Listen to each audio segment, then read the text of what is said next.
Abundance and scarcity. Two things that I try to balance, or try to get rid of scarcity, but two things I have to balance in my life, because I really have spent much of my life in the scarcity mindset, not knowing that I was doing that. First of all, a mindset is the way we think about a particular subject, and we probably have different mindsets for different subjects in our lives, like spirituality, or relationships, or money. So the way you think about something, your mindset about a particular subject is likely the way you're going to experience that area of your life. So it's important to look at your mindset. A scarcity mindset produces feelings of anxiety and fear. It causes us to hoard because we don't believe that there's enough for everybody. It puts us in competition with each other because we think that if they have something, I'm not going to be able to get it. And you don't want that, do you? It just doesn't feel good. An abundance mentality, on the other hand, creates cooperative feelings, feelings of peace and hopefulness. You see opportunities everywhere you look. And it just feels a whole lot better. It puts us in connection with each other rather than competition with each other. It's a much better way to live. Not only with human beings, but with nature. You know, sometimes we compete for things in nature. Nature is an incredibly abundant resource for us, and it wants to give to us. So we don't need to be competing for resources and everything all of the time. And when you're living in an abundant mindset, you recognize that. It's just a way of being. All right, I'm going to delve into scarcity mindset, and I want you to just notice if you do any of these things, or if any of these patterns are part of your life. And don't judge yourself if you do. Just notice it. I think it's important that we discuss scarcity mindset today so that you recognize what it is that doesn't work in your life and then flip it around. Sometimes we have to see what we do that doesn't serve us. So, scarcity mindset. Do you listen to the media? Do you read articles on the recession? Listen to talk hosts talk about the state of the economy with all the fear in their voices? It doesn't feel good, does it? Or do you watch the news before bed and then roll around on your pillow with thoughts of murder, mayhem, recession in your head, which is lack of security, safety, and money? So it's scarcity mentality. Doesn't make for very good sleep. Do you feel less than you are because you're listening to advertisers tell you you're not good enough, you're not fit enough, you're not young enough, you're not rich enough or smart enough unless you have their product? Well, it really says nothing about you, but it says everything about them, because they are projecting their own fear, their own scarcity mentality through manipulating your thoughts, trying to manipulate you. So remember that. It's kind of comical when you think about it that way, because then you can recognize it and see it as, oh, poor guys, they have a scarcity mindset. It has nothing to do with you. You are perfect just the way you are. So think about that next time you listen to what the media has to say to you. Are you buying into any of that? Do you complain? T. Harvey Eker said, when you complain, you become a living, breathing crap magnet. I hope that some of the kids don't find the word crap, or some of the parents. But it's true. If you complain, crap will come flying at you faster than you know what to do with it. Here's some interesting observations I've made about complaining.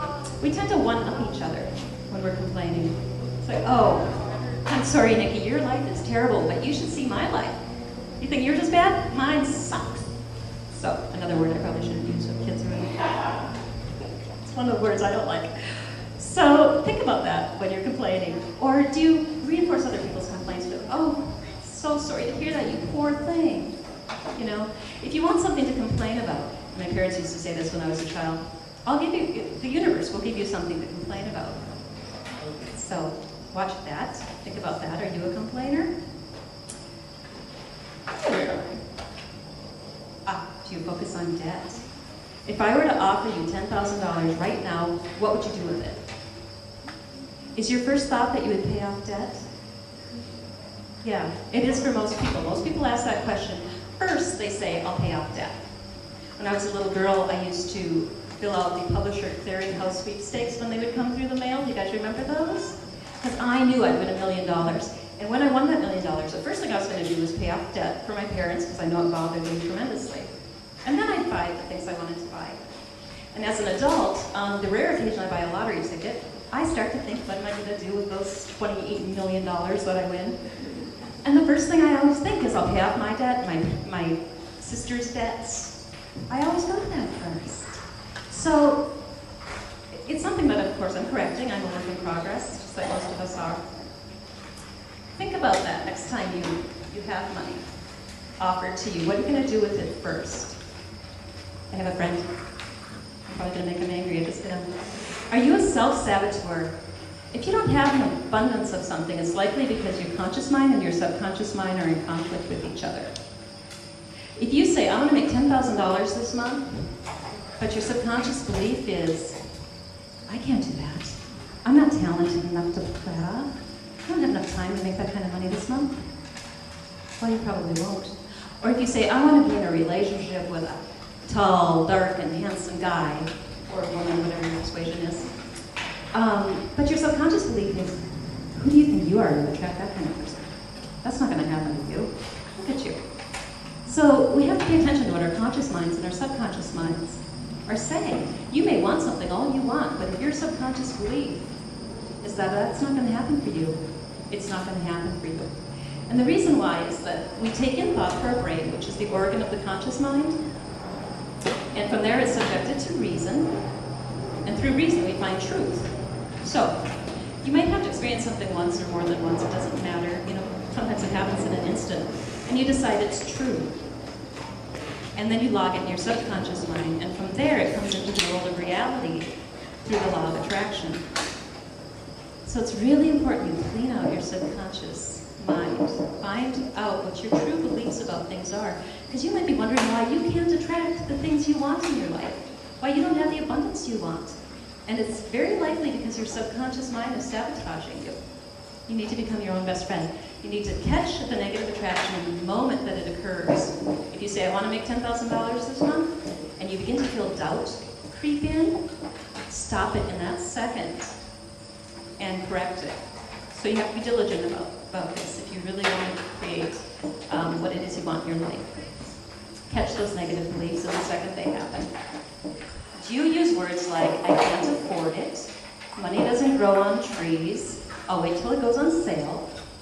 These are words that I've used throughout my life, and sometimes with my children, which, you know, that's one of the things I have to stop and correct, because I don't want to pass scarcity mentality on to them. But have you ever wanted a pair of winter boots in November, but you waited until January to get them because you knew they'd be half price? Or you compromise quality because you'll save a few bucks and then you end up sorry that you did that? Money is a renewable resource, one of my mantras, and the world is abundant. So instead of saying I can't afford it, say I can have what it is I want and need, and so can you, and everybody else in the room. All right, so did you recognize any of those patterns or activities in your own lives? Yeah, likewise. Sheila's going to lead us now into some things that will help us create a mindset of abundance.